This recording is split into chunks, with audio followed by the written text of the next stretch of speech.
जिंदगी किस वक्त अपना रुख बदल लेगी ये कोई नहीं जानता।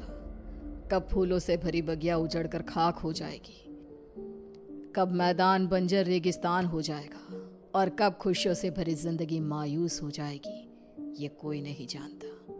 ये कहानी है कनिष्का की, जिसे अंदाजा भी नहीं था कि उसके जीवन का अगला पल उसके लिए क्या लाने वाला था। एक ऐसा अंधेरा जो हमेशा के लिए उसकी खुशियों को खा जाने वाला था। मम्मा, तुम कब से तैयार हो रही हो और कितनी देर? जल्दी चलो ना, हम लेट हो जाएंगी। अभी आई लाडो, बस 2 मिनट, साड़ी तो पहनने दे।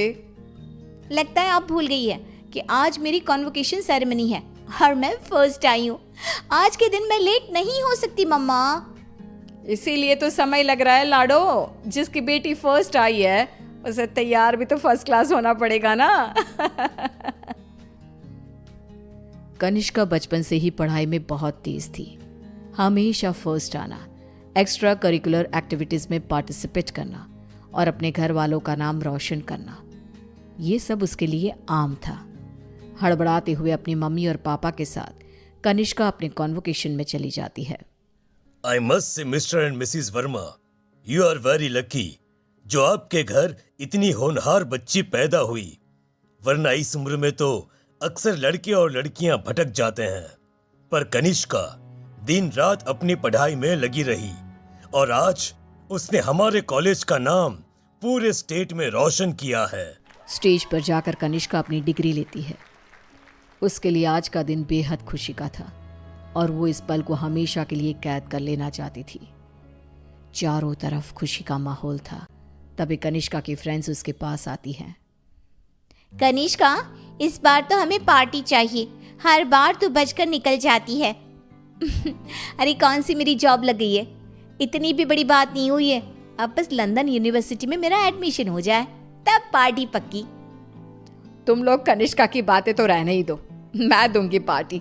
आफ्टर ऑल कॉलेज की डिग्री मिल गई है मेरी बच्ची को। She is a graduate now. तो आज रात को मेरे घर पर पार्टी रहेगी, तुम सभी को आना है। रात को सभी पार्टी में आते हैं। सभी बच्चे नाच कूद रहे होते हैं। तभी कनिष्का खिड़की पर जाकर बाहर देखती है, जहां सामने के घर की छत पर बैठी एक औरत उसे लगातार घूरे जा रही थी। ये मिस्टर शाह के घर में ये औरत कौन है? वो तो अकेले रहते हैं। तभी वहां कनिष्का की फ्रेंड आ जाती है।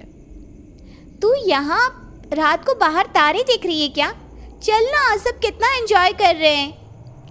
कनिष्का नेहा के साथ चली तो जाती है, पर उसे बहुत अजीब महसूस होने लगता है, मानो कोई सदियों पुराना दुख उसकी आत्मा को याद आ गया हो।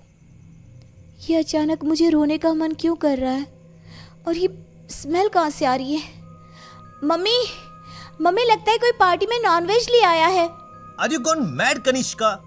We all know कि तुम्हारी फैमिली वेजिटेरियन है। तो ये सड़ी हुई मछलियों का गंध कहाँ से आ रहा है? क्या मजाक है ये कहकर कनिष्का जोर जोर से चीखने लग जाती है। कनिष्का की आवाज सुनकर गौतम वहां आता है। ड्रामा मत करो कनिष्का, बस इसी कारण से ही मैं पार्टी वार्टी पसंद नहीं करता। चलो जाओ जाओ अपने कमरे में। सभी अपने अपने घर चले जाते हैं और इसके बाद कनिष्का का बिहेवियर और भी खराब होता जाता है। रात को 3 बजे अचानक उठकर कनिष्का दीवारों से बातें करने लगती है। उसकी आवाज सुनकर रीना भागते हुए आती है। अरे बेटा, इतनी रात को तुम यहाँ पर क्या कर रही हो? और दीवार को देखकर किससे बात कर रही हो लाडो? कोई नहीं है यहाँ। रीना कनिष्का को सीने से लगा लेती है। कनिष्का का शरीर बहुत गर्म था। रीना ये देखकर सोच में पड़ जाती है। आज तक मेरी बच्ची ने कभी ऐसा बिहेव नहीं किया, आज क्या हो गया है इसे? शाम तक तो बिल्कुल ठीक थी और अब अचानक इतना तेज बुखार। ये सब क्या हो रहा है? रीना भागकर थर्मोमीटर लाती है और कनिष्का का टेम्परेचर चेक करती है, पर उसका टेम्परेचर बिल्कुल नॉर्मल था। ऐसा कैसे हो सकता है? ये सब क्या हो रहा है? अचानक मेरी बेटी को किसकी नजर लग गई? रीना अपनी बेटी के साथ ही सो जाती है और अगली सुबह डॉक्टर को बुलाती है, पर डॉक्टर के टेस्ट के बाद भी सब कुछ नॉर्मल ही निकलता है। अब ये क्या नया लफड़ा आ गया है? एक और नया खर्चा। ये क्या कह रहे हैं आप? जब तक कनिष्का टॉपर थी तब तक आपकी बेटी थी और आज बेचारी बच्ची तकलीफ में है तो ये सब कहने लगे आप। रीना और गौतम में बहस हो जाती है। गुस्से में गौतम घर से बाहर निकलता है, जहां उसे पता चलता है कि मिस्टर शाह अब नहीं रहे। वो घर आकर कनिष्का के पास बैठी रीना को इस बात की खबर देते हैं, जिसे सुनते ही अब तक सोई कनिष्का अचानक मुस्कुराने लगती है और भागती हुई अपनी अलमारी खोलती है और सारे सामान को बाहर बिखेर देती है। क्या ढूंढ रही है बेटा, मुझे बता लाडो। इतने में कनिष्का के हाथ कैंची लग जाती है, जिसे लेकर वो अपने सर के सारे बाल काटने लगती है। मिल गया मम्मा, मिल गया। ये क्या किया तूने? अरे क्या हुआ है लाडो तुझे? मुझे पता, तूने कल से कुछ खाया भी नहीं। कुछ खा ले बेटा, कमजोर हो जाएगी। पेट भर गया है। कितनी उल्टियां भी की मैंने, पूरे के पूरे शाह को खाकर बैठा हूं मैं। खाकर बैठा हूं? ये सब क्या कह रही है तू? बाथरूम में जाकर देख ले। रीना बाथरूम में जाती है, जहां बेसिन में नीले रंग की उल्टी थी, जिसमें मांस के टुकड़े थे, जिसे देखकर रीना को भी उल्टी आने लगती है। वो भागकर वापस कनिष्का के कमरे में आती है। सुनिए जी, हमें जल्द से जल्द कनिष्का को किसी पंडित जी के पास ले जाना होगा। ये कुछ और ही है। आज के जमाने की होकर तुम ये सब क्या कह रही हो? ऐसा कुछ नहीं होता। गौतम अपनी पत्नी की बात को इग्नोर कर देता है। इसी तरह दिन बीतने लगते हैं। भूखी रहने के कारण अब कनिष्का के शरीर की हड्डियां भी दिखने लगती है। उसकी आंखों के नीचे काले गड्ढे आ चुके थे। अब मैं किसी की नहीं सुनूंगी, बहुत हुआ। रीना अपनी जान पहचान के एक पंडित जी को अपने घर पर लेकर आती है, जो कनिष्का की हालत देखकर ही समझ जाते हैं।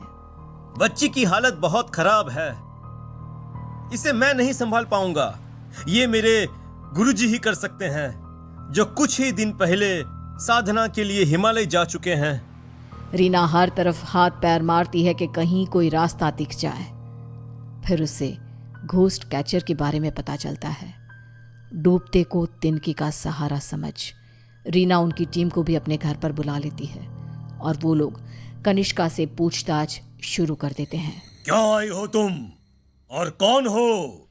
कितनों के नाम बताऊं? मतलब तुम एक से ज्यादा हो, एक से ज्यादा हो इस लड़की के शरीर में। बताओ बताओ कितने हो? हम 42 प्रेत हैं। कनिष्का की बात सुन वहां मौजूद सब लोग हैरान रह जाते हैं। उसके शरीर में बसे इन प्रेतों को निकालना अब किसी के बस में नहीं रह गया था। उसी शाम कनिष्का की मृत्यु हो जाती है, जिसका सदमा रीना बर्दाश्त नहीं कर पाती और सब कुछ छोड़ अपनी बेटी के साथ हुए इस हादसे के पीछे की वजह का पता लगाने निकल पड़ती है।